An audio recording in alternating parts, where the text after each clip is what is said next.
સેવન ઇન્ડિયામાં આપ સૌનું હાર્દિક સ્વાગત છે। સુરતના સૈયદપુરા વિસ્તારમાં કાર પાર્ક કરવા બાબતે ઝઘડો તથા મારામારીમાં 51 વર્ષીય દર્દીની ડાયાલિસિસની પાઇપ નીકળી જતા 108ની ચાલુ સારવારે દર્દી લાલગેટ પોલીસ મથક પહોંચ્યા। જ્યાં લાલગેટ પોલીસ મથકની બહાર બાકડા ઉપર જ 108ની ટીમે 51 વર્ષીય આધેડને સારવાર આપી। સુરતના સૈયદપુરા વિસ્તારમાં કાર પાર્ક કરવા બાબતે ઝઘડો થતા મારામારીમાં 51 વર્ષીય દર્દીની ડાયાલિસિસની પાઇપ નીકળી જતા 108ને ચાલુ સારવારે દર્દી લાલગેટ પોલીસ મથક પહોંચ્યા અને લાલગેટ પોલીસ મથકની બહાર બાકડા ઉપર જ 108ની ટીમે 51 વર્ષીય આધેડને સારવાર આપી વધુ સારવાર માટે હોસ્પિટલ ખસેડ્યા। આ સમગ્ર મામલે ફરિયાદી દ્વારા લાલગેટ પોલીસ મથકમાં માથાભારે ઈસમો વિરુદ્ધ ફરિયાદ આપવામાં આવી, પરંતુ બનાવના 17 કલાક બાદ પણ કોઈ કાર્યવાહી ન થતા આખરે ફરિયાદીએ ન્યાયની માંગ સાથે પોલીસ કમિશનર કચેરીના દરવાજા ખખડાવ્યા।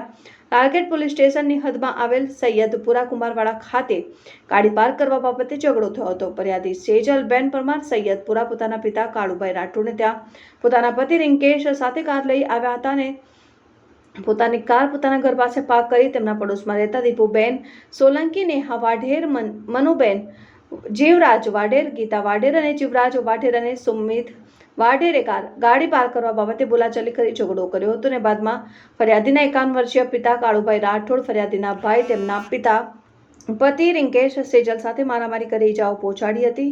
ફરિયાદીના 51 વર્ષીય છાતીના ભાગે માર મારી ડાયાલિસિસની પાઇપ કાઢી નાખી હોવાની ફરિયાદ દ્વારા હકીકત જણાવવામાં આવી હતી। Bureau chief Parmar Bhagirathsinh, news 7 India. મારું નામ સેજલ પરમાર છે। હું અડાજણથી 5:30 વાગે મારા પપ્પાના ઘરે આવી હતી સૈયદપુરા માર્કેટ।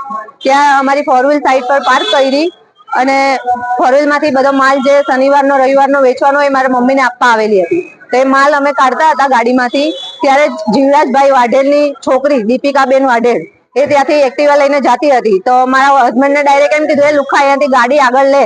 તો મેં એમ કીધું કે દીપુબેન આટલી જગ્યા તો છે, અહીંયા સાઈડ પરથી ચાલ્યા જાવ ને, ખાલી એટલું જ બોલી। એવું તરત જ મારવાનું ચાલુ કરી દીધું। દીપુ ને નેહાએ થઈને મારા બંને વાળ ખેંચવા લાગ્યા અને મારા પપ્પા વચ્ચે છોડાવા આવ્યા ને તો મારા પપ્પાને પણ મારવા લાગ્યા અને આ પાઇપ આખી ખેંચી નાખી। પછી મારો ભાઈ વચ્ચે પડ્યો કે ભાઈ મારી નહીં કરો, છોડો। તો મારા ભાઈને બી મારવા લાગ્યો ને પછી છેલ્લે સુમિત આવ્યો તો સુમિત મારા હસબન્ડને ધક્કો મારીને ફેંકી દીધો અને પછી ત્યાંથી મારામારી ચાલુ કરી દીધી। હવે આના માટે અમે લાલગેટ પોલીસ સ્ટેશન 2 કલાકથી બેઠેલા છે, હજુ કોઈ ત્યાં જાતું નથી એ લોકોને એરેસ્ટ કરવા કે મારા પપ્પાની હાલત એટલી ખરાબ છે, કોઈ ધ્યાનમાં લેતું નથી। એટલે આના માટે અમારે આગળ શું કરવું એ તમે અમને કહેજો। હા, એના ઘરે સીસીટીવી ફૂટેજ છે। અત્યારે અમારા ઘરે અમારા ભાડૂતને ખાલી કરાવ્યું કે આ ઘર મારું છે, ખાલી કર। અમારા ભાડૂતને ઘરેથી ભગાડી દીધા। હવે અમારે અહીંયાથી ઘરે કેવી રીતના જવું? પોલીસ વાળા જાતા નથી એટલે અમારે અહીંયાથી ઘરે કેવી રીતના જવું? હવે અને જાનથી મારવાની ધમકી આપી છે કે તમારા ઘરે રહેવા આવો એટલે તમને બધાને જાનથી મારી નાખશું। ના, કશું જ નહીં। એ લોકો પર મોમેડન સાથે ઝઘડો થયો ને, આ જૂની અદાવત આટલી છે તો એ મોમેડન સાથે ઝઘડામાં એ લોકો એમ કીધેલું કે તમે સાક્ષીમાં રહેવું અને એ સાક્ષીમાં અમે 30,000 આપવાનું કીધું। અમે ના કીધું કે અમે કોઈ સાક્ષી દેશું નહીં, એટલે અમારી સાથે બોલચાલ બંધ કરી દીધી। ત્યારનું આવું જ કરે છે અમારી સાથે। સૈયદપુરા કુંભારવાડા, સૈયદપુરા માર્કેટ કુંભારવાડા।